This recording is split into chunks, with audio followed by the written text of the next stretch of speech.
హల్లెలూయా. ప్రభు వాక్యంలోనికి వెళదాం. దైవ వాక్యంలో నుండి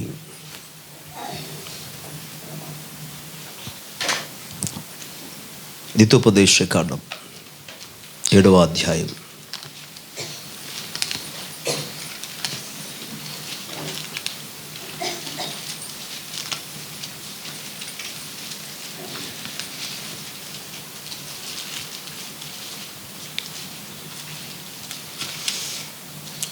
12వ వచనం నుండి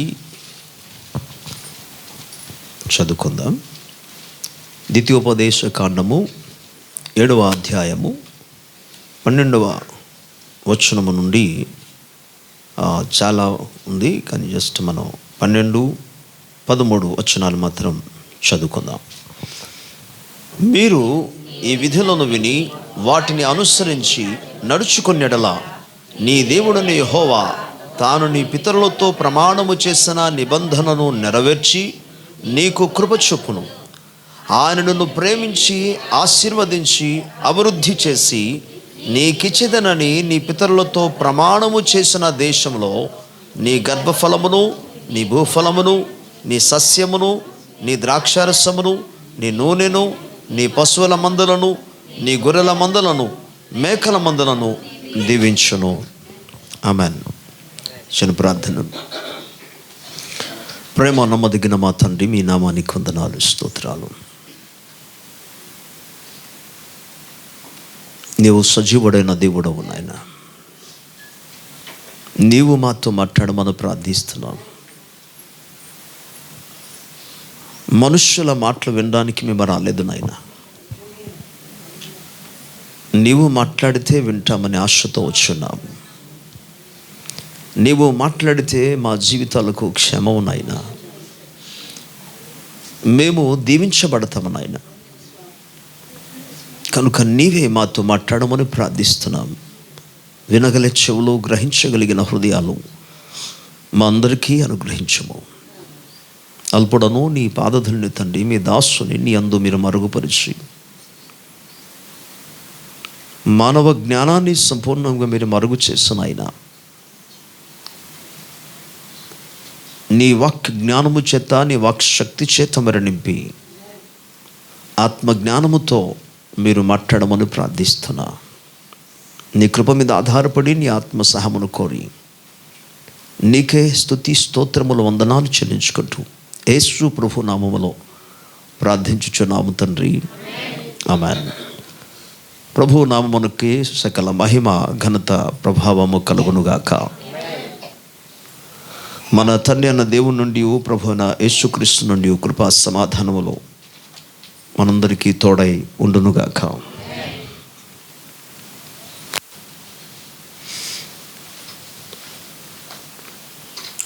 ప్రాక్టికల్గా కమ్ దిస్ సైడ్.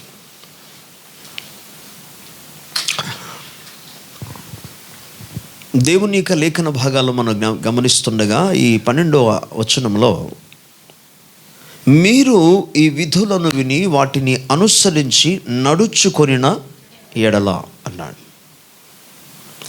అప్పుడు నీ దేవుడని యెహోవా తాను నీ పితరులతో ప్రమాణము చేసిన నిబంధనను నెరవేర్చి నీకు కృప చూపును. ఆయన నిన్ను ప్రేమించి ఆశీర్వదించి అభివృద్ధి చేయును. దేవుని స్తోత్రం. 13వ వచనం సాధారణంగా దైవ వాక్యంలో రాయబడిన ప్రతి ఒక్క వాక్య భాగం అంతట్లో కూడా మనం గమనించినప్పుడు అనేక సందర్భాలలో దేవుడు షరతులను ఏర్పాటు చేశాడు. మీరు ఇలాగూ చేసిన ఎడల అనే పదాన్ని దేవుడు వాడుతాడు. ప్రభుకు స్తోత్రం. మీరు ఈ ఆజ్ఞను పాటించిన ఎడల ఆ ఆజ్ఞ వలననే మీరు బ్రతుకుదురు అంటాడు. ఈ ఆజ్ఞను మీరు పాటించిన ఎడల నేను మిమ్మను ఆస్వాదిస్తానన్నాడు. నేను నీకు సెలవిచ్చిన మాట ప్రకారంగా నీవు నీ తండ్రి ఇంటిని, తల్లి ఇంటిని, అలాగే నీ యొక్క స్వదేశాన్ని విడిచిపెట్టి వస్తే నేను నిన్ను గొప్ప జనముగా చేస్తాను, నేను ఆస్వాదిస్తానన్నాడు. ప్రతి స్థలములో కూడా దేవుడు తన యొక్క కట్టడాలను, విధులను ఆజ్ఞానిస్తూ వీటిని మీరు అనుసరించి నడిచిన ఎడల నేను నిన్ను ఆశీర్వదిస్తానని ప్రభు సెలవిచ్చాడు. ప్రభుకు స్తోత్రం. హల్లెలూయా. ఆశీర్వాదాలు మనం దొంగతనం చేస్తే దొరకదు, మోసం చేస్తే రాదు. మోసం చేసిన వాళ్ళు ఉన్నారు, కానీ అది ఏమాత్రం కూడా నిలిచి ఉండదు. అందుకే నీతితో కూడినది, భక్తితో కూడినది అది కొంచెమైనా సరే తృప్తిగా ఉంటుందండి. స్తోత్రం. నీతి భక్తి లేకుండా సంపాదించినంత కూడా వారి హృదయాలలో కలవరాలతో నిండి ఉంటుంది. దైవ వాక్యం మనకు ఏమని తెలియజేస్తుందంటే, పరిశుద్ధాత్ముడు చెప్పే విషయం ఏంటంటే, ఆయన ఇచ్చే యొక్క ఆజ్ఞలను లేదా విధులను అనుసరించాలన్నాడు. అసలు ఏ ఆజ్ఞలు, ఏ విధులను అనుసరించమని చెప్పాడంటే, బైబిల్ గ్రంథంలో అనేక విషయాలు ఉన్నాయి, కానీ వాటన్నిటి గురించి ఇప్పుడు మనం ధ్యానం చేయలేము. బట్ ఇందులో ఈ 7వ అధ్యాయంలో ఉన్న వాటిని మాత్రం మీకు జ్ఞాపకం చేయడానికి ఇష్టపడుతున్నా. ప్రభుకు స్తోత్రం చెప్దాం. హల్లెలూయా. 7వ అధ్యాయంలో మొదటి వచనం నుండి, నీవు స్వాధీనపరచుకొనబోవు దేశంలోనికి నీ దేవుడైన యెహోవా నిన్ను చేర్చి బహుజనములను అనగా సంఖ్యకును బలమునకు నిన్ను మించిన హిత్యులకు, గిర్గాషీయులను, అమోరీయులను, కనానీయులను, పెరిజ్జీయులను, హెబ్బీయులను, యెబూసీయులను 7 జనములను నీ ఎదుట నుండి వెళ్ళగొట్టిన తర్వాత నీ దేవుడిని యెహోవా వారిని నీకు అప్పగించినప్పుడు నీవు వారిని హతము చేయవలెను, వారిని నిర్మూలము చేయవలను, వారితో నిబంధన చేసుకొనకూడదు, వారిని కరుణింపకూడదు. ఇక్కడ మాట్లాడుతుంది దేవుడు ఎవరి గురించి అంటే, ఒక శపించబడిన జనాంగము. ప్రియులారా, అందుకే మొదటి కీర్తనలు అంటాడు, దుష్టుల ఆలోచన చొప్పున నడవక, పాపుల మార్గమును నిలవక, అపహాసులు కూర్చుండే చోట కూర్చుండక. అంటే వారితో ఏమాత్రము కూడా సహవాసము చేయకూడదు. దేవుడిని యెహోవా కూడా ఇక్కడ తెలియజేస్తున్న మాట ఏంటంటే, పరమ తండ్రి అన్న దేవుడు అంటున్నాడు, నీవు వారితో ఏమాత్రము కూడా సంధి చేసుకోకూడదు, వారిని సంపూర్ణముగా నిర్మూలము చేయాలి.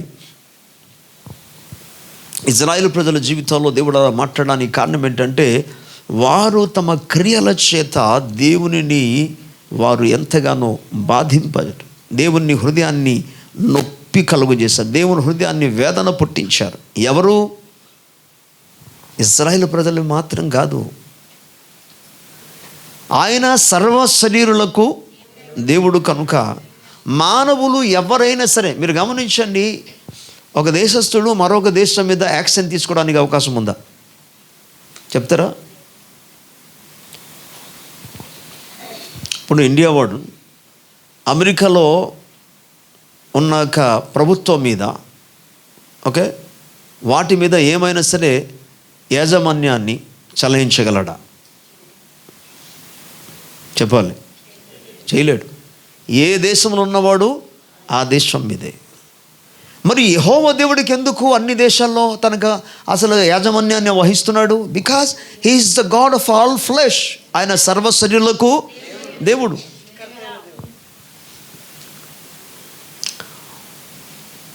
నినెవె పట్టణం అష్షూరు దేశానికి సంబంధించింది, అది ఇజ్రాయెల్ దేశం కాదు కదా. మరి నినెవె పట్టణాన్ని గురించి దేవునికి అంత చింత ఎందుకు? నినెవె పట్టణంలో ఉన్న ప్రజలందరూ కూడా 1,20,000 మంది కంటే ఎక్కువ మంది ఉన్నా, అలాగే పశువులతో కూడా నిండిన కుడి ఎడమల ఎరుగని జనసమూహంలో చూచి ఎందుకు దేవుడు ఆ పట్టణ ప్రజల పట్ల కనికరము చూపి వారికి వార్తను పంపించాడు?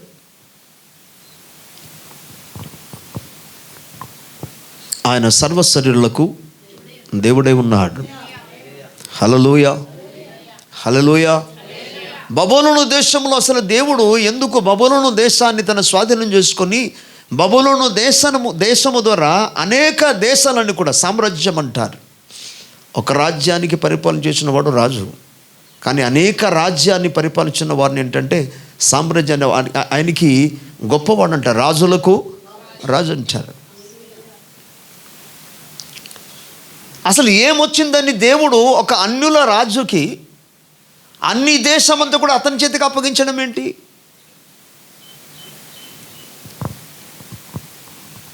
దేవుని ప్రజలను గమనించండి, ఆయన పదే చెప్తున్న ఆయన సర్వ శరీరులకు దేవుడు.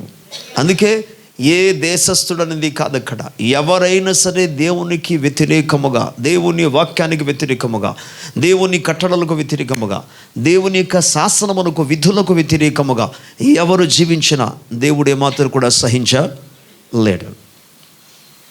దేవుని స్తోత్రం చెప్తాం. ఆయన సహించలేదు కాబట్టి అప్పటికే మనం నోహావు కాలాన్ని గురించి గమనించినప్పుడు ఆయన సహించలేకపోయాడు కనుక ఆ దినములలో ఉన్న నోహావు తరములంతటిని కూడా జలప్రళయము ద్వారా దేవుడు నాశనం చేశాడు. కనాను దేశమంతటి కూడా దేవుడు అసలు ఆ విధంగా నాశనము చేయడానికి కారణం నంబర్ 1, వారు శపించబడిన ప్రజలు. ఎందుకు శాపాన్ని అనుభవిస్తారు? ఎందుకు శపించబడతారు? దేవునికి వ్యతిరేకముగా జీవించినప్పుడు, అనగా దేవుని వాక్యానికి వ్యతిరేకముగా జీవించినప్పుడు ప్రజలు శపించబడతారు. అందుకే శపించబడిన వారి క్రియలే వారి మీదికి శాపాన్ని తీసుకొచ్చింది కనుక వారితో నువ్వు ఏమాత్రం కూడా సంబంధం పెట్టుకోకూడదు. ఆ దేశాన్ని ప్రవేశించిన తర్వాత వారిని నువ్వు సంపూర్ణముగా నిర్మూలము చేయాలి. వారితో నిబంధన చేసుకొనకూడదు, వారిని కరుణింపకూడదు అన్నాడు. అండ్ కింద వచనాల్లో 3వ వచనం చూస్తే, నీవు వారితో వియ్యమందకూడదు, వాని కుమార్తెలలో నీ కుమార్తెను, వారి కుమారునికి నీ కుమార్తె నీయకూడదు, నీ కుమారునికి వాని కుమార్తెని పుచ్చుకొన. సొలొమోను తనకు అంత్య దినాల్లో పాడిపోవడానికి కారణం ఏంటి?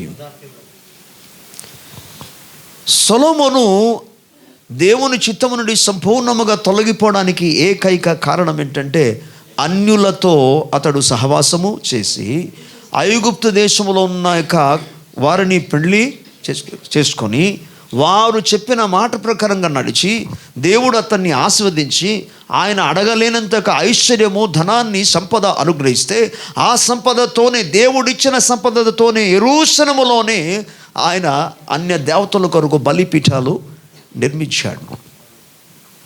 అందుకే దేవుడు అతన్ని తన రాజ్యం నుండి సంపూర్ణముగా, ఆయన ఎండింగ్లో మనం గమనించినప్పుడు, తన అంతములు చూస్తున్నప్పుడు, ముగింపులోనికి వచ్చినప్పుడు భయంకరమైన విభజన అనేది జరిగింది. భయంకరమైన ప్రజలే అతనికి శత్రువులుగా మారిపోయారు. దేవుడు అన్యజనులు కదా, వారి మీద నేను కోపగిస్తానన్న దేవుడు కాడైనా ఆయన సర్వశరీరులకు దేవుడు. సందేహంలో ఇజ్రాయెల్ ప్రజలు ప్రత్యేకమైన వారు చాలా స్పెషల్ జనులు దేవుని దృష్టిలో, ఇందులో ఎటువంటి సందేహము లేదు. బట్ కానీ ప్రభు అంటాడు, నా కట్టడాలు మీరు అనుసరించాలి, అలాగో చేస్తే నేను మీకు దీవిస్తాను. గమనించండి, నేను మాట్లాడుతున్న విషయం ఏంటంటే క్రియాశీలకమైన ఆశీర్వాదం. మనము ప్రయాసపడకుండా, దేవుని మాటకు లోబడకుండా, దేవునికి విధేయత చూపకుండా దేవుడు దీవించలేదు అని దేవుని మీద నీవు తప్పు మోపడానికి వీలు లేదని మీకు తెలియజేస్తున్నా. దేవునికి పక్షపాతము లేదు. ఆయన అందరికీ సమానంగా దీవించే దేవుడు ఆయన. చూపలా దేవుని వాక్యాలను చూడండి. 115వ కీర్తనలో 12వ వచనం చూస్తే, యెహోవాను మర్చిపోలేదు, ఆయన నిశ్చయముగా మనలను ఆశీర్వదించును. ఆయన ఇజ్రాయేలును ఆశీర్వదించును, అహరోను వంశస్థులను ఆశీర్వదించును అంటూ, పిన్నలేమి పెద్దలేమి తన యందు భయభక్తిగల వారిని యెహోవా ఆశీర్వదించును. స్తోత్రం చెప్పాలి. ఈ వచనాలు మనం గమనిస్తే, పిల్లలేమి, దేవునికి తారతమ్యం అంటూ ఎటువంటి భేదాలు లేనే లేదు. తన యందు భయభక్తి కలిగిన వారికి ఆయన తప్పకుండా ఆశీర్వదిస్తాడు. పై భాగాలు అన్నాడు, ఆయన ఇజ్రాయేలును ఆశీర్వదించును అన్నాడు. తర్వాత అంటున్నాడు, అహరోను వంశస్థులను, అంటే ఇజ్రాయేల్ ప్రజలు అంటే మామూలు ఇజ్రాయేల్ ప్రజలు. అహరోను వంశస్థులు అనగా సేవ చేస్తున్నవారు, పరిచర్య చేస్తున్న వారిని ఆశీర్వదిస్తున్నాడు. ఇక్కడ ఏంటి ప్రభువా, కేవలం ఇజ్రాయేల్ ప్రజలకి అలాగే సేవ చేసిన వాళ్ళని దీవిస్తావా? కాదు. ఎవరైతే నా యందు భక్తి కలిగి జీవిస్తారో వారు చిన్న పిల్లలైనా పెద్దవాళ్ళైనా నేను వారిని ఆశీర్వదిస్తాను. ప్రభుకు స్తోత్రం. ఆశీర్వాదం ఒక వ్యక్తి జీవితంలో పొందుకోవడానికి మూలమైన ప్రాథమికమైన పునాది ఏంటంటే, దేవుని వాక్యమునకు లోబడి ఆయన వాక్యానుసారంగా జీవించడం, లేదా యెహోవాయందు భయభక్తులు కలిగి జీవించుట. ఇవి లేకుండా ఏమాత్రము కూడా మోసపోవద్దు. అంతేకాదు, ఎవడు నిన్ను మోసపోనీయకమో, ఎవరిని మోసగించడానికి అవకాశం ఇవ్వద్దు. ఓకే, సో అందుకే అంటాడు దేవుడు, వారితో నీవు ఏమాత్రం కూడా వేయమందుకూడదు, వారితో నీవు నిబంధన చేసుకొనకూడదు, వారిని సంపూర్ణముగా నీవు నిర్మూలము చేయవలను. అండ్ 4వ వచనంలో, నన్ను అనుసరింపకుండా ఇతర దేవతలను పూజించున్నట్లు నీ కుమారుని వారు మళ్లింతురు, అందును బట్టి యెహోవా కోపాగ్ని నీ మీద రగులుకొని ఆయన నిన్ను త్వరగా.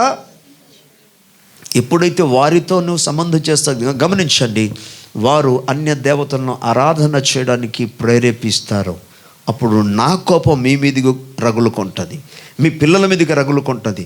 అది జరగకూడదంటే వారితో నువ్వు ఎటువంటి బంధము పెట్టుకోకూడదు. అన్యుల ఆచారాలు చేస్తే ఎంత భయంకరమైనదో జాగ్రత్త గమనించండి. అది నష్టానికి దారితీస్తుంది.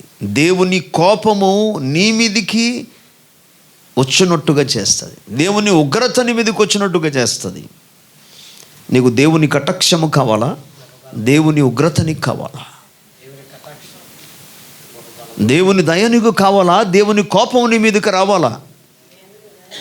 దేవుని దయ కదా కావాలి, దేవుని కటాక్షము కదా నీకు కావాలి. అందుకే ప్రభు అంటున్నాడు, నేను అక్కడ కింద వచనాలు మనం చదువుకొని వెళ్తే, నేను 1000 సంతానం వరకు 1000 వరకు కూడా నేను కృప చూపే దేవుడును అంటాడు. ప్రభుకి స్తోత్రం చెప్దాం. హల్లెలూయా, హల్లెలూయా. అందుకే వారితో నువ్వు ఏమాత్రం కూడా సహవాసం చేయి. ఎందుకంటే ఒకవేళ చేస్తే, ద రీజన్ ఒకటే చెప్తున్నాడు ఇక్కడ, ఒకే ఒక కారణం చెప్తున్నాడు. ఏంటో తెలుసా? ఒకవేళ పెళ్లి చేస్తే, అన్యజనులతో పెళ్లి చేస్తే, వారు నీ కుమారులను ఇతర దేవతల వైపు త్రిప్పుదురు లేదా మళ్లించుదరు. ఈ హేతువును బట్టి వాటితో పెళ్ళి చేయకూడదు అని.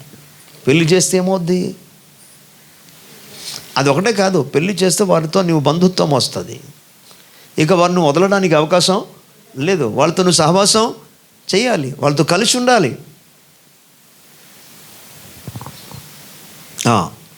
కింద వచనాల్లో మనం చూద్దాం. కావున మీరు వారికి చేయవలసినది ఏమనగా, వారి బలిపీఠములను పడద్రోసి, వారి విగ్రహములను పగులగొట్టి, వారి దేవత స్తంభములను నరికివేసి, వారి ప్రతిమలను అగ్నితో కాల్చవలను. నీవు నీ దేవుడిని యెహోవాను ప్రతిష్ఠించిన జనము, యెహోవాకు ప్రతిష్ఠించిన జనము కనుక నీ దేవుడిని యెహోవా భూమి మీద ఉన్న సమస్త జనముల కంటే నిన్ను ఎక్కువగా ఎంచి నిన్ను తనకు స్వకీయ జనముగా ఏర్పరచుకుని, మీరు సర్వజనముల కంటే విస్తార జనముని యెహోవా మిమ్మను ప్రేమించి మిమ్మను ఏర్పరచుకోలేదు. సమస్త జనముల కంటే మీరు లెక్కకు తక్కువే కదా, తక్కువే అని చెప్పి దేవుడు మిమ్మల్ని ప్రేమించుకొని ఏర్పాటు చేసుకున్నాడు. దేవుని స్తోత్రం. అయితే యెహోవా మిమ్మను ప్రేమించువాడు గనుకను, తాను మీ తండ్రులకు చేసిన ప్రమాణమును నెరవేర్చువాడు గనుకను, యెహోవా బాహుబలము చేత మిమ్మను రప్పించి దాసుల గృహంలో నుండి ఐగుప్తు రాజైన ఫరో చేతి నుండి మిమ్మను విడిపించెను. కాబట్టి నీ దేవుడని యెహోవా తానే దేవుడ నీవు తన్ను ప్రేమించి తన ఆజ్ఞను అనుసరించి నడుచుకున్న వారికి తన నిబంధనను స్థిరపరచువాడును, 1000 తరముల వరకు కృప చూపువాడును, నమ్మదగిన దేవుడ నీవు. అదేవిధంగా తను ఎవరైనా ద్వేషిస్తే, ద్వేషించడం అనే పదానికి ఇక్కడ అర్థం ఏంటంటే అన్య దేవతలను ఆరాధన చేయడం.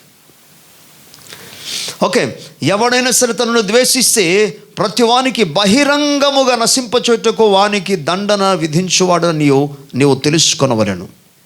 ఆయన తను ద్వేషించు వాని విషయము ఆలస్యము చేయక బహిరంగముగా వానికి దండన విధించను. కాబట్టి నేడు నేను నీకు ఆజ్ఞాపించు ధర్మము అనగా నిబంధనలను, కట్టడలను, విధులను మీరు అనుసరించి నడుచుకొనవలెను. స్తోత్రం.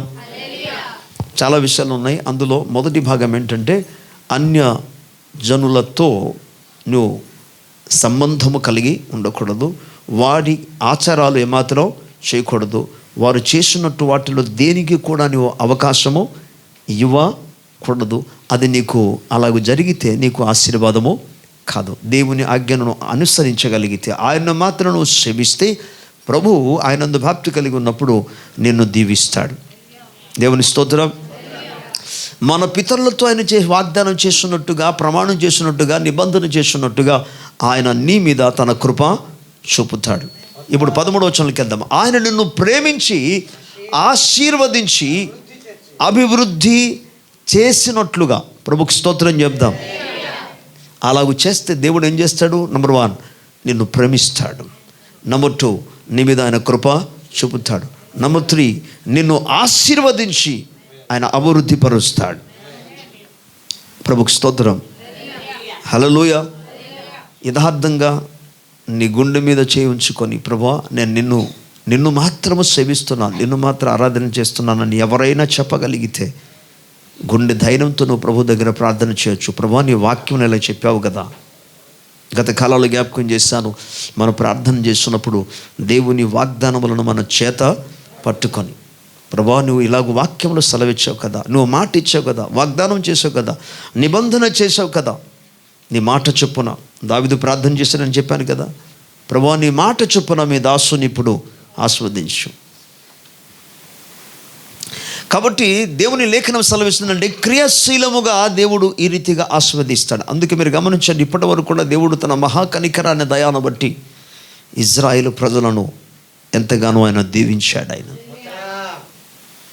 ప్రపంచంలో నలుదిశలో చెదరిపోయిన ఇజ్రాయేలును కూడా సమకూర్చి తన వాగ్దానాన్ని ఆయన నెరవేర్చి తన నిబంధనను ఆయన స్థిరపరిచి మరలా 1946వ సంవత్సరం 48వ సంవత్సరం ఒక దేశముగా స్థిరపరిచి, ప్రభుకి స్తోత్రం.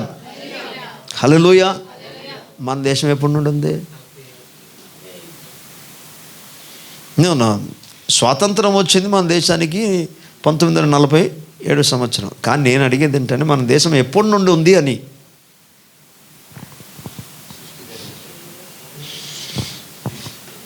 ఓకే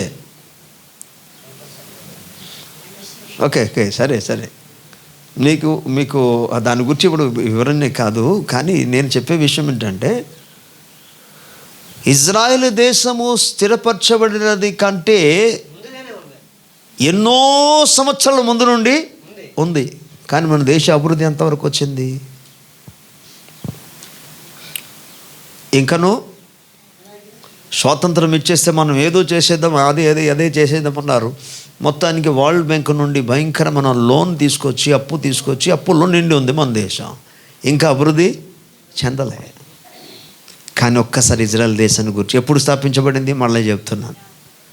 చాలా చిన్నోడు చెప్పవచ్చు. ఈ దేశంతో మన భారతదేశాన్ని పోలిస్తే చాలా చిన్న దేశం. ఎందుకంటే మన భారతదేశంలో ఇప్పటికే సుమారుగా 146 కోట్ల మంది, ఇంకా పెరిగిపోయి ఇప్పుడు 148 కోట్ల మంది అని చెప్తున్నారు.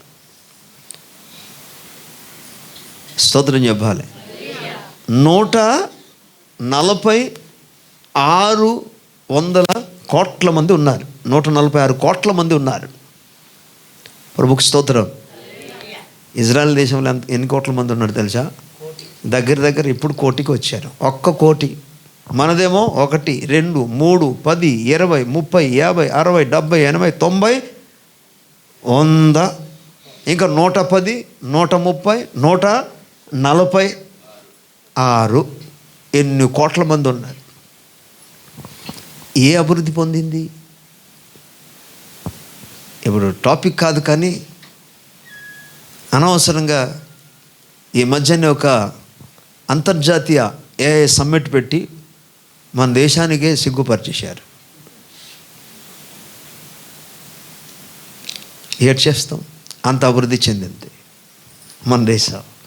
కానీ ఇజ్రాయెల్ దేశం అచిత్తిన దేశం 1948వ సంవత్సరాన్ని అది స్థాపించబడి ఏమీ లేని శూన్యముగా ఉన్న దేశము ఈనాడు సైన్య బలము కావచ్చు, జ్ఞాన బలము కావచ్చు, విజ్ఞానము కావచ్చు, టెక్నాలజీ కావచ్చు, పిల్లరా అన్ని విషయములలో ఇజ్రాయెల్ దేశం నంబర్ 1లో ఉంది. దేవుని స్తోత్రం. గట్టిగా హల్లెలూయా. బికాస్ వాటంతటికి కారణం దేవుడు ఇజ్రాయెల్ ప్రజలను ఆశీర్వదించాడు కాబట్టి. అయితే ఆయన ఇశ్రాయేలు ప్రజలకే దేవుడు కాడు, మరలా 115 కీర్తన జ్ఞాపకం చేస్తున్నాను. ఆయన మమ్మను మర్చిపోలేదు, ఆయన మమ్మను ఆశీర్వదించును, ఆయన ఇజ్రాయేలును ఆశీర్వదించును, ఆయన అహరోను వంశస్థులను ఆశీర్వదించును, పిన్నలేమి పెద్దలేమి తన యందు భక్తి కలిగిన వారందరినీ ఆశీర్వదించును. ప్రభుకి స్తోత్రం. పిల్లరా, ఈ ఉదయకాల సమయంలో మేము జ్ఞాపకం చేస్తుంది అదే. నీవు దేవుని యందు భక్తి కలిగి ఆయన కట్టడను విధులను అనుసరించి నడిస్తే, ఎవరితో సహవాసం చేయొద్దన్నాడో, ఏదైతే చేయొద్దని ప్రభు చెప్పాడో వాటిని చేయకుండా చేయవలసిన పనులు మాత్రం నువ్వు చేయగలిగితే డెఫినెట్గా ప్రభు నిన్ను ఆశీర్వదిస్తాడు. బట్ ఇక్కడ ప్రత్యేకంగా అన్యజనులు, అన్యులక ఆరాధనలు, అన్యుల ఆచారాలు వాటిని విడిచిపెట్టమని దేవుడు అక్కడ చెప్పాడు. వాటిని ఉంచడానికి వెళ్ళిద్దన్నాడు. దేవుని స్తోత్రం. హల్లెలూయా. ఓకే, ఇలాగ చేస్తే దేవుడు ఎన్ని విధంగా దీవిస్తాడన్నాడో ఇప్పుడు మనం చూద్దాం. ఈ 13 వచనాలు మనం చూసుకున్నప్పుడు, ఆయన నిన్ను ప్రేమించి ఆశీర్వదించి అభివృద్ధి చేసి మీకు ఇచ్చేదనని నీ పితరులతో ప్రమాణం చేసిన దేశంలో నంబర్ 1 నీ గర్భఫలమును దీవిస్తానన్నాడు, నీ భూఫలమైన నీ సస్యమును దీవిస్తానన్నాడు, నీ ద్రాక్షరసమును దీవిస్తాను, నీ నూనెను దీవిస్తాను, నీ పశువుల మందలను దీవిస్తాను, నీ గొర్రెల మందలను దీవిస్తాను, నీ మేకల మందలను దీవిస్తాను. దేవుని స్తోత్రం. సమస్త జనముల కంటే ఎక్కువగా నీవు ఆశీర్వదింపబడదువు. ఆమేన్. అలా జరుగునుగాక. ఎంత అద్భుతమైన మాట అన్నాడు దేవుడు. సమస్త జనముల కంటే కూడా నువ్వు ఎక్కువగా ఎస్, ఇది ఇజ్రాయెల్ జీవితంలో నెరవేర్చబడింది. ఇజ్రాయెల్ దేశ విషయంలో దేవుడు వాటిని నెరవేర్చాడు. సమస్త జనముల కంటే కూడా దేవుడు అత్యధికముగా దీవించాడు. చిన్న దేశం ముందు, అంతేకాకుండా దేవుడు ఇచ్చిన వాగ్దానం, నీకు విరోధంగా రూపింపబడిన ఏ ఆయుధము, నీతో యుద్ధము చేసిన వారితో నేను యుద్ధము చేస్తానని ప్రభు వాగ్దానం చేసినట్టుగా, ఈనాడు చిన్న దేశం ముందు నలు దిశల్లో ఉన్న అరబ్ కంటే అంతా కూడా గడగడ వణికిపోతున్నాడు. రాబో దినాల్లో అతి భయంకరమైన రాజ్య పరిపాలనలో ఒకటి ఏంటంటే రష్యా. ఈ రష్యా కూడా ఏమాత్రం ఏం చేయలేకపోతుంది ఇజ్రాయెల్ దేశానికి. దేవుని స్తోత్రం. రష్యా వాడు ఒకప్పుడు అన్నాడట, అసలు రష్యా వాడు అన్నాడు, ప్రపంచ పట్టణంలోనే ఇజ్రాయెల్ దేశము లేకుండా తుడిచిపెట్టేస్తాను అన్నాడు. కానీ ఇజ్రాయెల్ దేశం అంతకంత ఒక బలం పొందుచూ వెళుతూనే ఉంది. దేవుని స్తోత్రం కలుగును. హల్లెలూయా. సో ప్రియులారా, మీరు గమనించండి, దేవుడు సమస్త జనముల కంటే, సమస్త దేశముల కంటే నీవు అత్యధికముగా ఆశీర్వదించబడదువు. ఆమేన్. హల్లెలూయా. అండ్ కింద భాగంలో చూస్తే, నీలో మగవానికి కానీ ఆడుదానికి కానీ గొడ్డుతనం ఉండదు, నీ పశువులలోనైనా నుండదు. యెహోవా నీ యొద్ద నుండి సర్వ రోగములను తొలగించి నీ వెరిగున్న ఐగుప్తులోని కఠినమైన క్షయవ్యాధులన్నిటిని నీకు దూరపరిచి నిన్ను ద్వేషించు వారందరి మీదికే వాటిని పంపించును. స్తోత్రం. మనలో చాలామందికి ఇంకొకటి బాగుపడితే మనం, కొందరు ఉంటారు అలాంటి వాళ్ళు, కుళ్ళిపోయిన వాళ్ళు ఉంటారు. కుళ్ళు ఇంకొకడు బాగుపడితే అసలు తట్టుకోలేడు. మనం ఏమాత్రం ఇంకొకటి బాగుపడితే మనం కుళ్ళిపోవాల్సిన అవసరం లేదు, వాళ్ళ మీద మనం ద్వేషించే అవసరం లేదు, లేకపోతే వారి మీద అసూయపడాల్సిన పని లేదు. ఇప్పుడు మనం 112 కీర్తన చూసాం కదా, భక్తిహీనుల యొక్క ఆశలన్నీ ఏమవుతుంది, భంగమైపోద్ది, వారి కోరికలందు కూడా క్షీణించిపోద్ది అంతే. దాన్ని చూసి నువ్వు ఏమాత్రం కూడా దిగులు పడాల్సిన పనే లేదు. ఒకడు దీవించాడు దేవుడు, ప్రభుకి స్తోత్రం. మనం ఒకటే నమ్మాలి, ఒకటే చెప్పాలి, ఏంటంటే ప్రభు నాకు కూడా టైం వస్తుంది, తగిన సమయం ఉంది, దేవుడు నన్ను కూడా ఆస్వాదిస్తాడు. ఇప్పుడు తన సమయం వచ్చింది, దేవుడు దీవించాడు. దేవునికి అలాగంటే ప్రభు నిన్ను దీవించగలడు. స్తోత్రం. నీలో కఠినత్వం ఒకరు ఉన్నదనుకోండి, ఇతరుల పట్ల నీకు ద్వేషం ఉన్నదనుకోండి, చాలా ప్రమాదం. ఓకే, ఇంకా కింద భాగంలో ఏమంటాడు మనం చూద్దాం. మరియు నీ దేవుడిని 16వ వచనం, మరియు నీ దేవుడిని యెహోవా నీకు అప్పగించిన సమస్త ప్రజలను నీవు బొత్తిగా నాశనము చేయుదువు, నీవు వారిని కటాక్షింపకూడదు, వారి దేవతలను పూజింపకూడదు, ఏలైనగా అది నీకు ఉరి అగును. ద మెయిన్ థింగ్ ఏంటంటే అది ఉరి అవుతుంది. నిజానికి మన దేశంలో ఉన్న వాళ్ళందరూ కూడా ఈ విషయం తెలియక కదా వ్యతిరేకంగా నడుస్తున్నారు. వాళ్ళు వాటికి జీవము లేదని విషయం తెలియక, అసలు సత్య దేవుని గురించి ఎరుగకాయే వారు శత్రువులుగా భావిస్తున్నారు తప్ప, వారు సత్యము తెలుసుకుంటే వారు చేతులారా తామే ఈ మనుషుల చేత తయారు చేయబడిన ప్రతి ఒక్క ప్రతిమలన్నీ కూడా వాళ్ళే పగలగొడతారు, వారే తీసుకెళ్ళి దాన్ని కాల్చివేసేస్తారు, వారే దాన్ని తీసుకెళ్ళి సముద్రంలో అగాధంలో పడేస్తారు, వారే తీసుకెళ్ళి వాటిని పాతేస్తారు.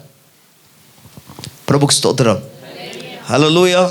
అందుకే దేవుడు ఏమంటాడంటే అవి ఉంటే అది నీకు ఉరి అవుతుంది. ఏంటి ఉరి అని అంటే, నువ్వు ఒకవేళ వాటి వైపు నీ మనస్సును త్రిప్పుకుంటే దేవుని ఆశీర్వాదానికి బదులుగా దేవుని యొక్క కోపము నీ మీద రగులుకుంటా. అందుకే నీకు అది ఉరిగా మారుతుంది. ఆ హేతువు చేత నువ్వు దాన్ని సంపూర్ణముగా విడిచిపెట్టాలి, దాన్ని సంపూర్ణముగా నాశనము చేయాలి అన్నాడు. ఈ జనములు నాకంటే విస్తారముగా ఉన్నారు, నేను ఎట్లు వారిని వెళ్ళగొట్టగలనని నువ్వు అనుకుందేమో, వారికి భయపడకుమో. ప్రభుకి స్తోత్రం. నీ దేవుడిని యెహోవా ఫరోకును ఐగుప్తు దేశమంతటికి నీ చేసిన దానిని, అనగా నీ దేవుడిని యెహోవా నిన్ను రప్పించినప్పుడు నీ కన్నులు చూచిన ఆ గొప్ప శోధనలను, సూచక క్రియలను, మహత్కార్యములను, బాహుబలములను, చాచిన చేతిని బాగుగా జ్ఞాపకము చేసుకొనుము. నీకు భయము పుట్టించుచున్న ఆ జనులందరికీ నీ దేవుడని యెహోవా అలాగే చేయును. స్తోత్రం. నీకు భయము పుట్టించున్న వారందరికీ నీ దేవుడని యెహోవా అలాగే చేయను. అలాగంటే నీకు ఎలాగైతే భయం పుట్టిస్తున్నారో నీవు వారికి భయపడేటట్టుగా దేవుడు చేస్తాడు. నిన్ను చూస్తే వారు భయపడినట్టుగా, గత వారం దేవుని వాక్యాలు మనం చూసుకున్నాం, నిన్ను చూసి వారు భయపడినట్టుగా దేవుడు చేస్తాడు. ఇక్కడ ఒక పాయింట్ చెప్పాడు, శ్రద్ధగా వినండి. దేవుని స్తోత్రం. దేవుడు ఒక్కసారి అద్భుత కార్యం చేసి, మహత్కార్యం చేసి అంతట్లో ఆగిపోయిన దేవుడు కాడు. తన ప్రజల పట్ల ఎల్లప్పుడూ కూడా నిరంతరము ఆయన తోడుగా ఉండే దేవుడే ఉన్నాడు ఆయన. ప్రభుకి స్తోత్రం. బట్ మీరు గమనించండి, ఐగుప్తు దేశంలో దేవుడు 10 అద్భుత కార్యాలు ఇజ్రాయెల్ ప్రజల పట్ల చేశాడు. ఐగుప్తు దేశంలో 10 తెగుళ్ళు ఐగుప్తుల పట్ల దేవుడు జరిగించాడు. ఓకే, ప్రభుకి స్తోత్రం చెప్దాం. ఈ 10 తెగుళ్ళు వాడిని పుట్టించి, వారిని భయం పుట్టించి, వణుకి పుట్టించి, వాళ్ళ అంతేకాకుండా చివరిసారిగా జరిగిన 10వ ఆ తెగుళ్ళు ఏంటంటే, ఐగుప్తు దేశంలో వారి యొక్క తొలిచిన బిడ్డలందరూ కూడా మరణించారు. ఇది అతి భయంకరమైన, బాధాకరమైన విషయం. ఈ స్థితి, ఆ విధంగా దేవుడు తన బాహుబలమును చాచి, తన శక్తిని అక్కడ కనుపరిచి, తన ప్రభావమును ఆయన కనుపరిచి, ఐగుప్తులందరూ కూడా భయమును పుట్టించి ఇజ్రాయేల్ ప్రజలను అక్కడి నుండి పోనిచ్చినట్టుగా దేవుడు చేశాడు. ప్రభుకి స్తోత్రం. వినండి, నా వైపు చూస్తూ వినండి. ఇక్కడ పాయింట్ ఏంటంటే, ప్రభు ఏమంటున్నాడు తెలుసా? నీకంటే బలమైన జనముగా ఉన్నారు కనుక అయ్యో నేను వారిని జయించలేనేమో అని భయపడుతేమో నువ్వు భయపడకుమో. ఎందుకంటే నేను ఐగుప్తు దేశంలో ఎటువంటి బాహుబలమును చాచి కార్యం చేశానో వాటిని ఒక్కసారి నువ్వు జ్ఞాపకం చేసుకో. నేను ఇప్పటి వరకు కూడా నీతోనే ఉన్నాను కనుక, నీకు తోడుగా ఉన్నాను కాబట్టి మీతో కూడా వస్తున్నాను కనుక, వారిని చేసినట్లుగానే మిమ్మల్ని భయపెట్టిన వాళ్ళందరినీ కూడా నేను అలాగే చేస్తాను. ఎలా చేస్తారు? ఐగుప్తులు ఎలాగైతే తెగుళ్ళ చేత వారిని, భయాన్ని దేవుడు పుట్టించాడో ఆ విధంగా నేను చేస్తాను. నీవు ఎవరికి కూడా భయపడవలసిన పని లేదు. స్తోత్రం. ఇప్పుడు చెప్పండి, మనం మైనారిటీయా, మెజారిటీయా? దేవుడు ఇక్కడ ఏమంటున్నాడు తెలుసా? నీకంటే వారు ఎక్కువ బలము కలిగిన వారని భయపడవద్దు. ఈ విషయాన్ని జ్ఞాపకం చేసుకోండి. ప్రభుకి స్తోత్రం. నీవు ఎదుర్కొనే ప్రతి పరిస్థితి నీ శక్తి కంటే మించినది అయితే ఏం చేస్తావు? నీ సామర్థ్యము కంటే మించినది అయితే నువ్వేం చేస్తావు? హల్లెలూయా అని ముందుకెళ్తావా? నీ సామర్థ్యం కంటే మించిన సమస్య వచ్చింది అనుకోండి, నీ వల్ల కాదు. కానీ దేవుడు ఏమంటున్నాడు తెలుసా? వాటికి నీవు భయపడు. నీ శక్తి కంటే మించిందని, నీ జ్ఞానము కంటే మించిందని, నీ ఆర్థిక వ్యవస్థ కంటే కూడా అది మించిందని నువ్వేమాత్రం కూడా భయపడవద్దు. నేను అక్కడ చేసినట్టుగా ఇక్కడ కూడా చేస్తాను. ప్రభుకు స్తోత్రం చెప్పాలి. What wonderful. అక్కడే ఆపేస్తాడు అనుకున్నాను. తర్వాత మీరు గమనించినప్పుడు ఇజ్రాయెల్ ప్రజలు దేవుడు అరణ్యములో వారు ప్రయాణం చేస్తుండగా, ఓకే, మనకు తెలుసు ఎర్ర సముద్రమును ఇజ్రాయెల్ ప్రజల కొరకు ఆయన పాయలుగా చేశాడు. 6 నెలలు ఇజ్రాయెల్ ప్రజలను దేవుడు దాట చేశాడు. ప్రభు ఇక్కడ ఏమంటాడు తెలుసా? నీవు వారికి భయపడవద్దు, నేను నీకోసం అక్కడ సముద్రం చీల్చినట్టుగా ఇక్కడ కూడా ఎటువంటి ఆటంకము ముంచి వేయగలిగిన సముద్రం నీ ముందున్న నేను వాటిని చీల్చి త్రోవను సరళము చేస్తాను, దాటింప చేస్తాను. ప్రభుకు స్తోత్రం. Hallelujah, hallelujah. I like this word. అసలు ఇది నాకు చాలా ఇష్టం. దేవునికి స్తోత్రం కలుగును గాక. అండ్ ప్రియులారా, 20 వచనంలో మనం చూసుకోగలిగితే, మరియు మిగిలిన వారును నీ కంటపడక దాగిన వారును నశించే వరకు నీ దేవుడని యెహోవా వారి మీదికి పెద్ద కందిరింగలను పంపును, వారిని చూచి జడవద్దు. నీ దేవుడని యెహోవా నీ మధ్య ఉన్నాడు, ఆయన భయంకరుడైన మహాదేవుడు. దేవుని స్తోత్రం. గట్టిగా హల్లెలూయా. నీ దేవుడని యెహోవా ఎక్కడున్నాడు? మీ మధ్య యెహోవా షమ్మా. బెర్క్మన్ గారు అలా రాశారు కాబట్టి అలా పాడేస్తున్నారు. ఇమ్మానుయేలు అనగా దేవుడు మనకు తోడు. బట్ యెహోవా షమ్మా అనగా దేవుడు మన మధ్య ఉన్నాడని అర్థం. ప్రభుకు స్తోత్రం. పిల్లరా, ఆయన మన మధ్య ఉన్న దేవుడు గనుక ప్రభు అంటున్నాడు, వారికి భయపడాల్సిన పని లేదు, నేను నీ పక్షంగా కార్యం చేస్తాను అన్నాడు. ఓకే, ప్రభుకు స్తోత్రం చెప్దాం. ఇంకా అతి ప్రముఖమైన కొన్ని మాటలు మీ ముందు పెట్టడానికి ఆశిస్తున్నాను. ఒకసారి 23వ అధ్యాయంలోనికి మనం వెళదాం. 23వ అధ్యాయం హితోపదేశకాండం. Thank you Lord. హల్లెలూయా, స్తోత్రం.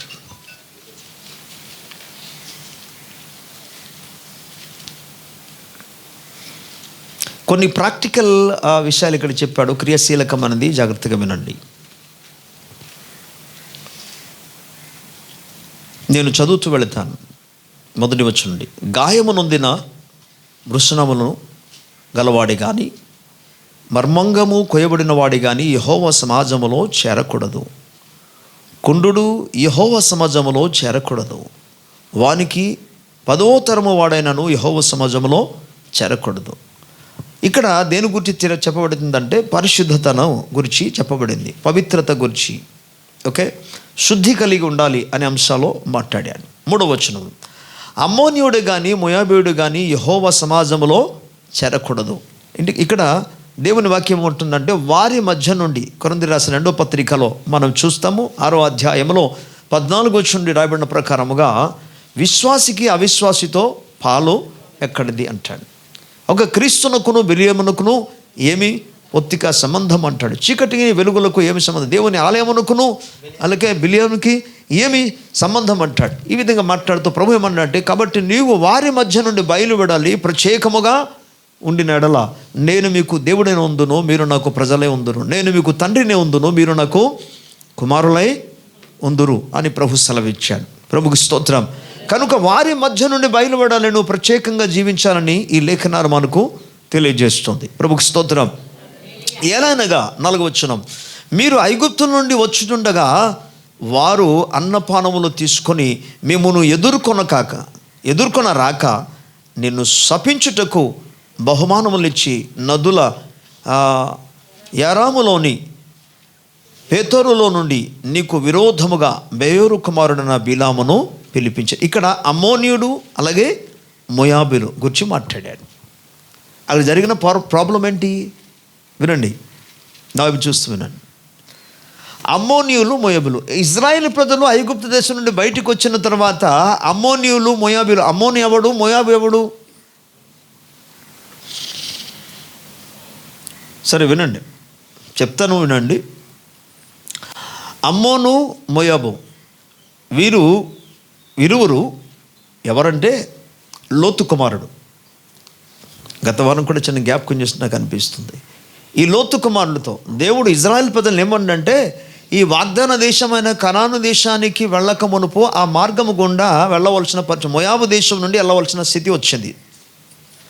అందుకే ఆ దేశము గుండా ప్రయాణం చేస్తున్నప్పుడు దేవుడు ఏమన్నాడంటే, ఇజ్రాయెల్ ప్రజలు తెలియజేశారు, వారు నీకు సహోదరులే కాబట్టి వారికి ఎటువంటి హాని చేయకూడదు. ఆ మార్గం గుండా మీరు వెళ్ళినప్పుడు వారి దగ్గర నీళ్లు తాగాలన్నా ఏమైనా తీసుకోవాలన్నా మీరు డబ్బులు ఇచ్చి రూకలు ఇచ్చి కొనుక్కోవాలి తప్ప వారికి ఎటువంటి ఇబ్బంది చేయకూడదు, వాళ్ళతో మీరు యుద్ధము చేయకూడదు అని అంటే, ఓకే ప్రభు అని చెప్పేసి అలా ప్రయాణం చేసి వాళ్ళు బయలుదేరుతుండగా ఇజ్రాయెల్ ప్రజలు ఆల్రెడీ కబురు పంపించాడు మోయాబీయులకి, అమ్మోనియులకి, అయ్యా మేము కేవలం మీ రోడ్డు దగ్గర నుండి అంటగా మీ మార్గంలో మాత్రమే వెళతాం, హైవేలో మాత్రమే వెళ్ళిపోతామండి, మీతో మాకు ఎటువంటి అసలు ఇబ్బంది ఉండదు. అంతేకాకుండా ఏమైనా కొనాలన్నా తాగాలన్నా మేము డబ్బులు ఇచ్చి కొనుక్కుంటామండి, మీరేమి దీని గురించి అభ్యంతరపడొద్దని అంటే, వాళ్ళు ఏం చేశారు, కాదు అనవసరంగా మాతో యుద్ధం చేయడానికి మీరు వచ్చారు, ఎందుకంటే ఐగుప్తులో మీ దేవుడు మీ పక్షాన ఏం చేశాడో మాకు తెలుసు, ఇప్పుడు కూడా మాకు అలా చేయడానికి మీరు వచ్చారని చెప్పేసి వాళ్ళు యుద్ధానికి బయలుదేరిపోయారు. అందుకే అమ్మోనియులు మోయాబీయులు ఎప్పుడైతే వాళ్ళ గురించి వార్త విన్నారో, ఎవరి గురించి, ఇజ్రాయెల్ ప్రజల గురించి వార్త విన్నారో, వారి భయముతో మీరు గమనించండి, బేయోరు కుమారుడైన బిలామును పిలిపించారు. దేనికి? బాలాకు పిలిపించాడు. దేనికోసం బిలామును అంటే శపించడానికి, ఇజ్రాయెల్ ప్రజలను శపించడానికి పిలిచాడు. అసలు ఇక్కడ పాయింట్ ఏమి చూసామంటే, వారు మన సంబంధులే కదా లోతు కుమారులు అంటే, ఆ యాకోబు కుమారులకి ఏమవుతారు? లోతు కుమారులు యాకోబు కుమారులకి ఏమవుతారు? సరే, లోతు ఎవరు కుమారుడు? అబ్రహాము, హారాను, నాహోరు, ముగ్గురు అన్నదమ్ములు. ఓకే, ఇప్పుడు హారాను కుమారుడు ఎవరంటే లోతు. కాబట్టి ఇప్పుడు ఈ అబ్రహాము కుమారుడు ఇస్సాకు కుమారుడు యాకోబు 12 గోత్రాలుగా మారాడు, ఇజ్రాయెల్గా మారాడు. కాబట్టి వీళ్ళందరూ కూడా ఒకే కుటుంబం నుండి వచ్చినవారు, ఒక అన్నదమ్ముల నుండి వచ్చినవారు. వీళ్ళందరూ కూడా చెప్పాలంటే కజన్ బ్రదర్స్ అని చెప్పవచ్చు, పెదనాన్న చిన్నాన్న కుటుంబ సభ్యులు. అందుకే తన సహోదరుడైన ఇజ్రాయేలు బయలుదేరి ఐగుప్తు దేశం నుండి వచ్చినప్పుడు ఈ లోతు కుమారులైన వీళ్ళు ఏం చేయాలంటే, వాళ్ళని ఎదుర్కొనబోయి మన వాళ్ళే కదా అని చెప్పేసి, అయ్యో ప్రయాణం చేసినప్పుడు మార్గంలో అలిసిపోయారేమో అని చెప్పేసి తాగడానికి ఏమైనా సరే నీళ్లు కానీ గంజి కానీ లేకపోతే ద్రాక్షరసం కానీ ఏమో తినడానికి ఫ్రూట్ కానీ ఏమనే తీసుకెళ్ళి ఇవ్వడానికి బదులుగా వారు శపించడానికి ప్రయత్నం చేశారు. దేవుడు ఏమంటున్నాడు తెలుసా? వారు ఇలాగ చేశారు కనుక నేను వారిని కొట్టివేస్తున్నాను, వారి దేశాన్ని నీ చేతికి అప్పగిస్తున్నాను. ఒకవేళ ఆమోను అలాగునని అమ్మోనును మోయాబును వారు కానీ ఇజ్రాయేల్ ప్రజలను ఒకవేళ త్రాగడానికి నీళ్ళు ఇచ్చి వారికి క్షేమముగా వారిని ఎదుర్కొని ఉంటే, దేవుడు మోయాబులను కూడా ఆశీర్వదించిండు వాడే. స్తోత్రం. అయినా దేవుడు తన ప్రజలను ఇజ్రాయేల్ని ఎంతగానో ప్రేమించడు కనుక మన కింద వచనాలు చదువుకున్నప్పుడు వారు ఆ విధంగా పిలిచినప్పుడు 5వ వచనంలో అంటాడు, అయితే నీ దేవుడని యెహోవా బిలాము మాట విననట్లుండెను, నీ దేవుడని యెహోవా నిన్ను ప్రేమించను గనుక నీ దేవుడని యెహోవా నీ నిమిత్తము ఆ శాపమును ఆశీర్వాదముగా చేసెను కనుక నీ దినములన్నిటను ఎన్నడును వారి క్షేమమునైనను మేలుకైనను విచారింపకూడదు. మీరు గమనించండి,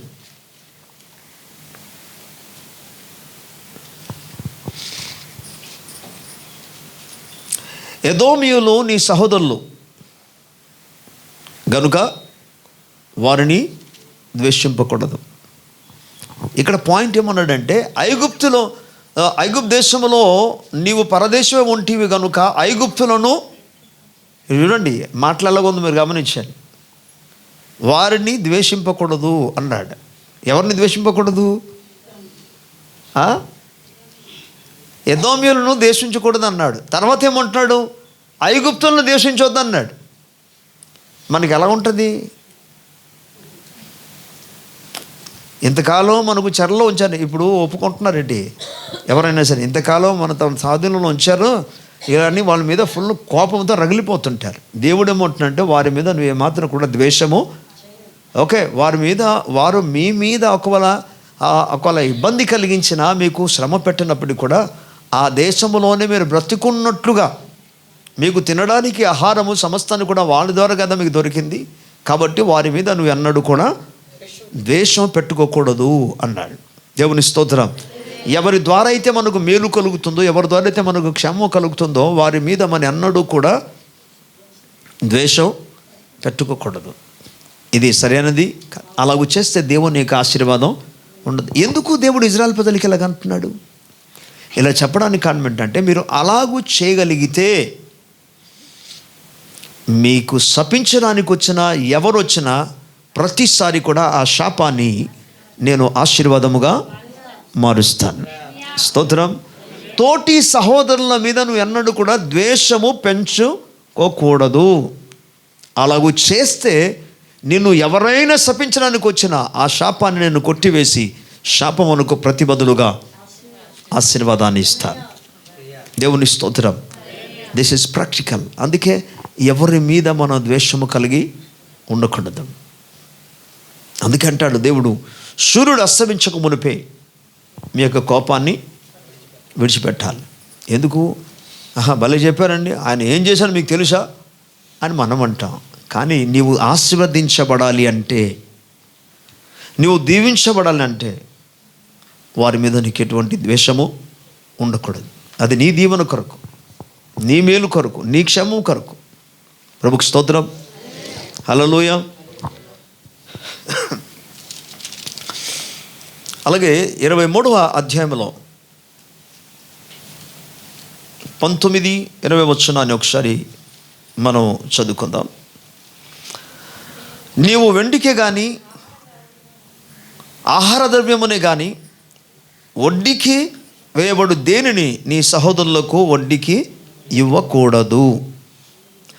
అన్యునికి వడ్డీకి బదులు ఇవ్వచ్చును కానీ నీవు స్వాధీనపరుచుకున్నట్లు చేరబోచున్న దేశంలో నీ దేవుడని యెహోవా నీవు చేయు, ఈ మాట శ్రద్ధగా వినండి, నీవు చేయు ప్రయత్నములన్నిటినీ విషయములలోనూ నిన్ను ఆశీర్వదించున్నట్లు నీ సహోదరులకు వడ్డీకి బదులు ఇవ్వకూడదు. స్తోత్రం. హల్లెలూయా చెప్పాలి. ఇప్పుడు వచ్చిందండి మరొకటి, వడ్డీకి ఇవ్వకూడదు. ఎవరికి? నీ సహోదరులకు. ఇక్కడ మాట్లాడుతామనంటే వెండే కావచ్చు, ఆహార పదార్థాలు కావచ్చు, ఏదైనా కావచ్చు, నీ సహోదరులకు మాత్రం వడ్డీకి నీ సహోదరులు అనే పదాన్ని వాడాడు.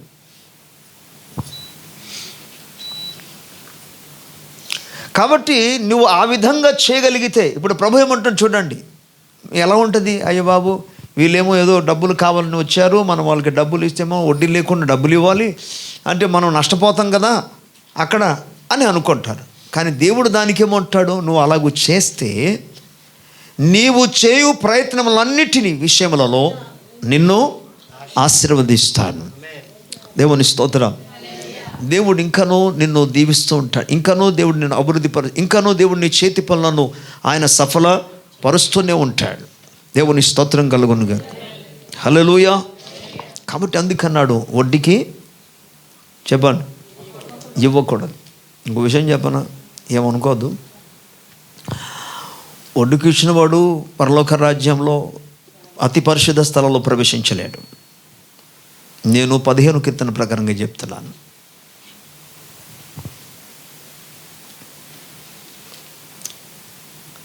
యెహోవా పర్వతమును ఎక్కదగినవాడు ఎవడు?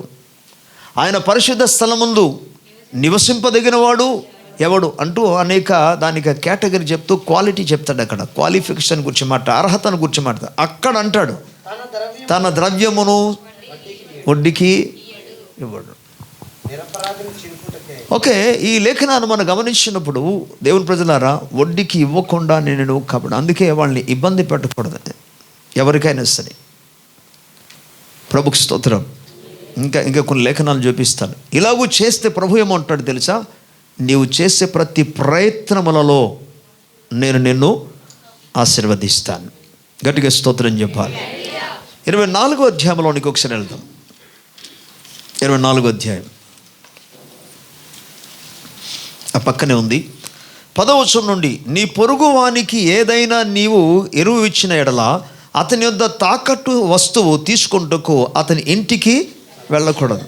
ఏదైనా మీరు ఇక్కడ గమనించండి, ఏదైనా నీవు ఎరువు ఇచ్చిన ఎడల అతని యొద్ద తాకట్టు వస్తువు తీసుకుంటకు అతని ఇంటికి. నేటి రోజుల్లో ఏం జరుగుతుంది? ఇంటికి వెళ్ళి మొత్తం ఈ లాక్కొని తీసుకెళ్ళిపోతారు. నువ్వు అది ఇచ్చే వరకు కూడా ఇది మా దగ్గర ఉంటుంది, తీసుకొచ్చి ఇప్పుడు తీసుకెళ్ళమంటాడు. కానీ ఇక్కడ ఏముంటాడు తెలుసా?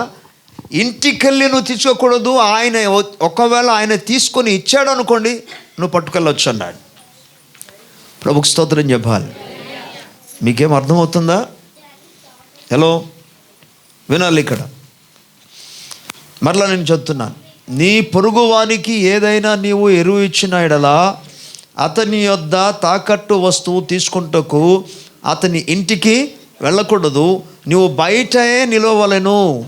నీవు ఎరువు ఇచ్చిన వాడు బయటనున్న నీ వద్దకు ఆ తాకట్టు వస్తువు తెచ్చి ఇచ్చును. అతడు ఇచ్చేవారు కూడా నీవు లోపల ప్రవేశించి దాన్ని తీసుకొని వెళ్ళడానికి వీల్లేదు. ఆయన ఇస్తే దాన్ని పట్టుకెళ్ళవచ్చు అన్నాడు. ఆ మనుష్యుడు బీదవాడైన ఎడల నువ్వు అతని తాకట్టును ఉంచుకొని పండుకొనకూడదు. అతడు తన బట్టలు వేసుకొని పండుకొని నిన్ను దీవించినట్లు సూర్యుడు అస్తమించినప్పుడు నిశ్చయముగా ఆ తాకట్టు వస్తువును అతనికి మరలా అప్పగింపను. అది నీ దేవుడని యెహోవా దృష్టికి నీకు నీతి అగును. ప్రభుకు స్తోత్రం. ఎప్పుడైతే ఒక వ్యక్తి దేవుని మాట ప్రకారముగా ఈ విధంగా పనిచేస్తాడో, ఎవడైనా సరే తాకట్టు పెట్టాడు, వారికి ఇబ్బందిగా ఉంది, మీ ఇంటికి తీసుకొచ్చి తాకట్టు పెట్టాడు. తాకట్టు పెట్టేశాడు, కానీ వాళ్ళ దగ్గర ఏమీ లేదు అసలు.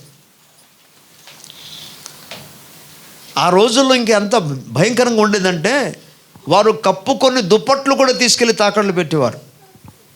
ఇక్కడున్న లేఖన ప్రకారంగా చెప్తున్నా.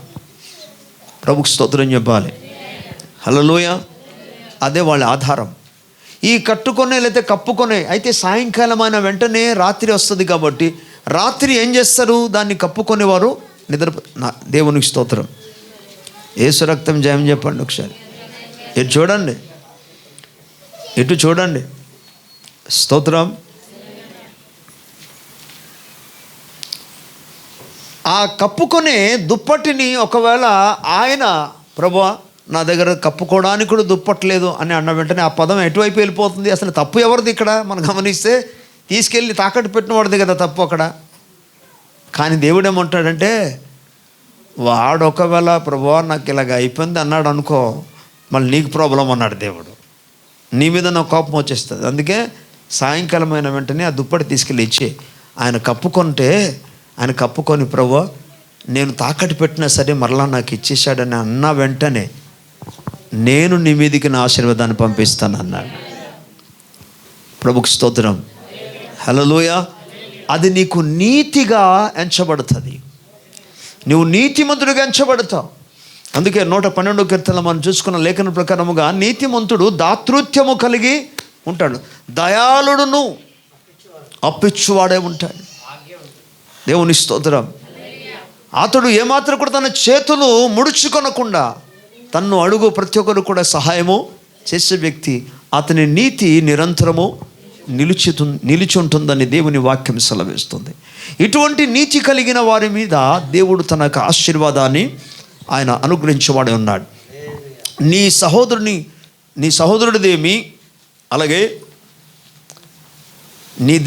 నీ దేశమందుల నీ గ్రామంలో ఉన్న పరదేశులనేమి దీన దరిద్రుడైన కూలివానిని బాధింపకూడదు. వినండి, ఇక్కడ కేవలము తాకట్టు విషయాలు మాత్రం కాదు, ఎవరిని బాధ పెట్టకూడదు. ఏనాటి కూలి చాలామంది తెలియదంటే, ఎలవయ్యా ఎత్తలే ఇవనేటి వెళ్ళు. వినండి, పనులు చేయించుకున్న వాళ్ళు ఎవరైనా సరే ఏనాటి కూలి ఆనాటి అంటే ఎప్పుడు ఇవ్వాల్సింది ఆ రోజే ఇచ్చేయాలి. ఒకవేళ వాళ్ళు ఉంచేశారు అనుకో, వీళ్ళు పక్కన వదిలేసాం ఇప్పుడు కాదయా తర్వాత ఇస్తానులే అని చెప్పవచ్చు వాళ్ళు. ఇక్కడ ఈయన్ని ఏదో మాటలు చెప్పేసి ఒక భయపెట్టేసి పంపించవచ్చు, కానీ దేవుని దగ్గర నుండి వాడు శపించబడతాడు. దేవుడు ఏమంటుండే తెలుసా?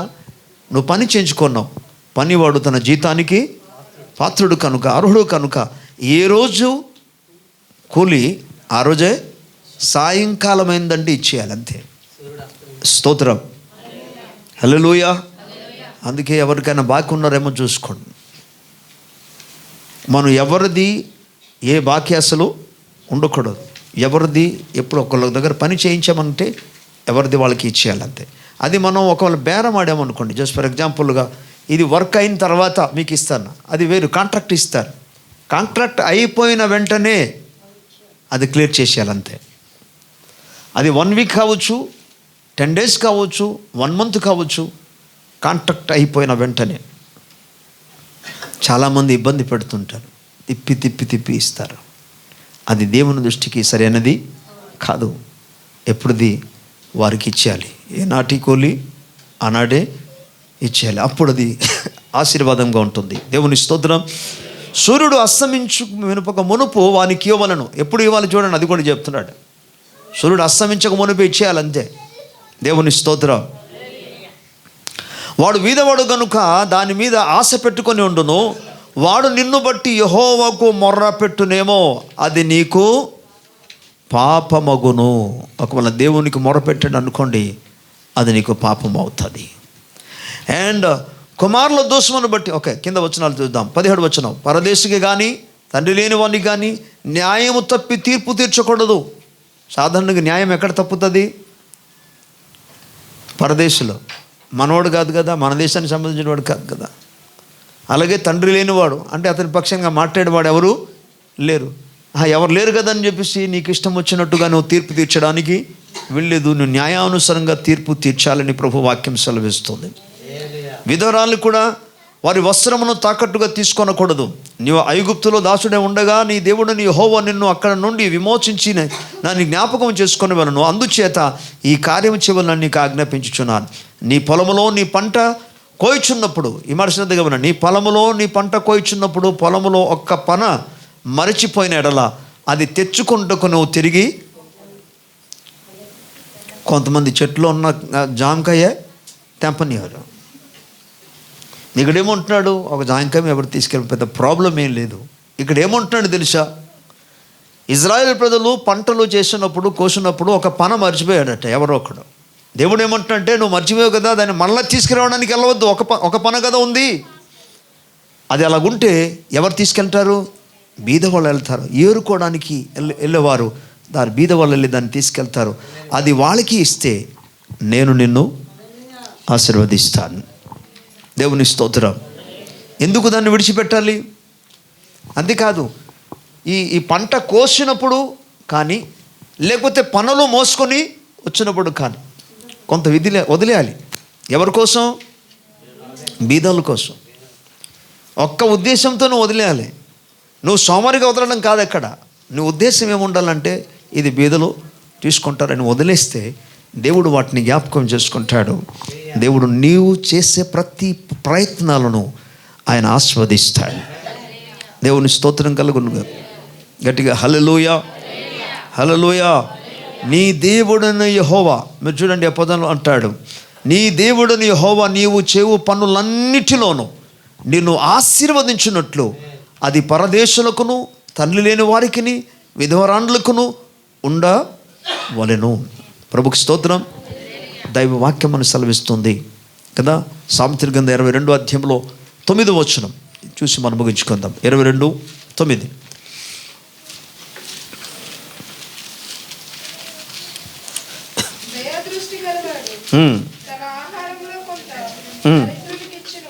దయాదృష్టి కలిగిన వాడు తన ఆహారములో కొంత దరిద్రునికి ఇచ్చును, అట్టివాడు దీవెన నొందును. ప్రభుకి స్తోత్రం. దయాదృష్టి కలిగిన వాడు ఏం చేస్తాడట? తన ఆహారములో కొంత బీదలకి ఇస్తాడు. స్తోత్రం, హల్లెలూయా. దేవుడు ఎక్కడ కూడా నీకు లేకుండా ఇచ్చేవయ్యా ఇంకొకటికి అనలే.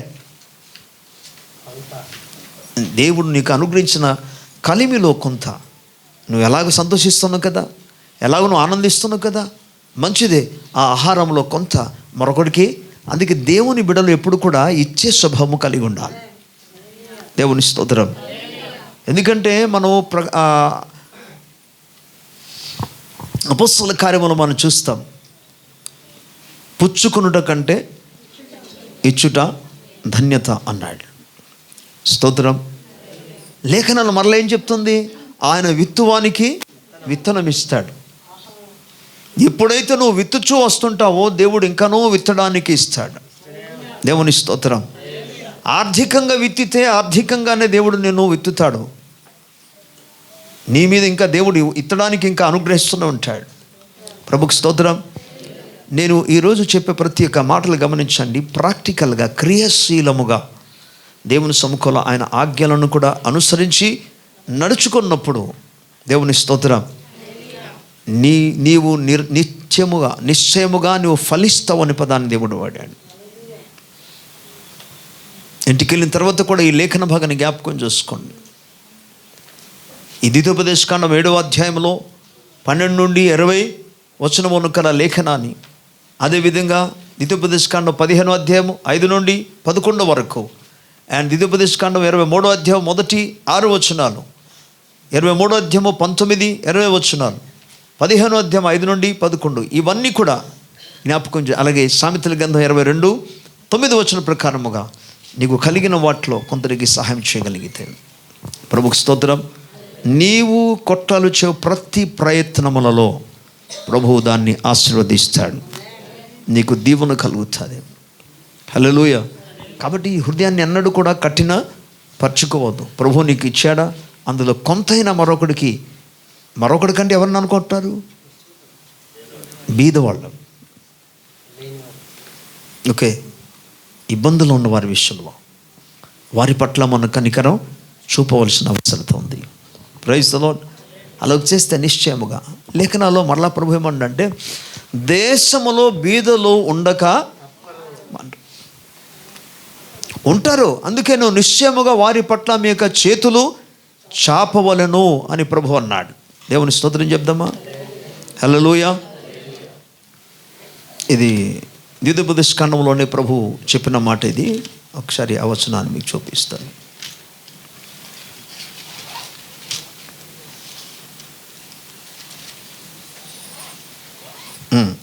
15వ అధ్యాయం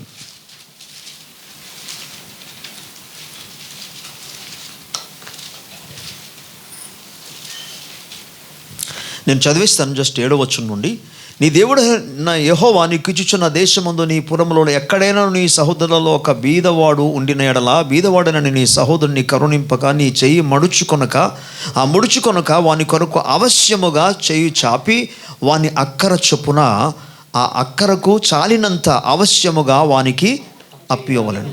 విడుదల సంవత్సరమైన 7వ సంవత్సరం సమీపమైనదని చెడ్డ తలంపు మీ మనస్సులో పుట్టక ఉండునట్లు జాగ్రత్త పడుము. బీదవాడని నీ సహోదరుల కటాక్షము చూపక నీవు వానికేమీ ఇవ్వకపోయిన ఎడల వాడొకవేళ నిన్ను గూర్చి యెహోవాకు మొరపెట్టును. చూడండి, ఇక్కడ వస్తుంది ప్రాబ్లం. అది నీకు పాపమగును. నీవు నిశ్చయముగా వానికి ఇవ్వలేను. వానికిచ్చినందున మనస్సులో విచార పడకూడదు. ఇందువలన, ఈ మాట వినండి, ఇందువలన నీ దేవుడని యెహోవా నీ కార్యములన్నిటిలోనూ, నీవు చేయు ప్రయత్నాలన్నిటిలోనూ నిన్ను ఆశీర్వదించును. బీదలు దేశంలో ఉండక మానరు. అందుచేత నేను నీ దేశములనున్న నీ సహోదరులకు దీనులకును బీదలకును అవశ్యముగా నీ చెయ్యి చాపవలనని నీకు ఆజ్ఞాపించుచున్నాను. బీదలు ఉండక మానరు. ఒక విషయం చెప్పనా, దేవుడు నిన్ను దీవిస్తున్నాడు.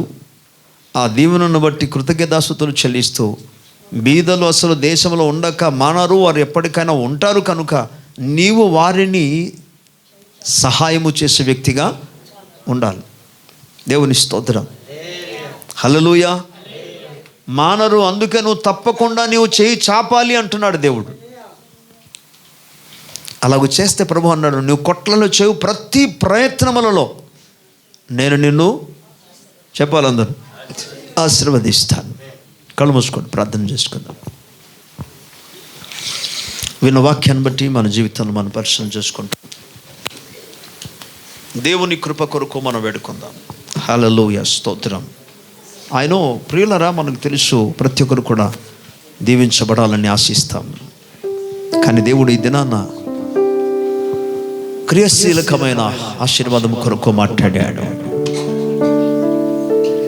నువ్వు ఆస్వాదించబడాలంటే ఆయన విధులను, ఆయన కట్టడలను, ఆయన ఆజ్ఞను అనుసరించి నడుచుకోవాలని,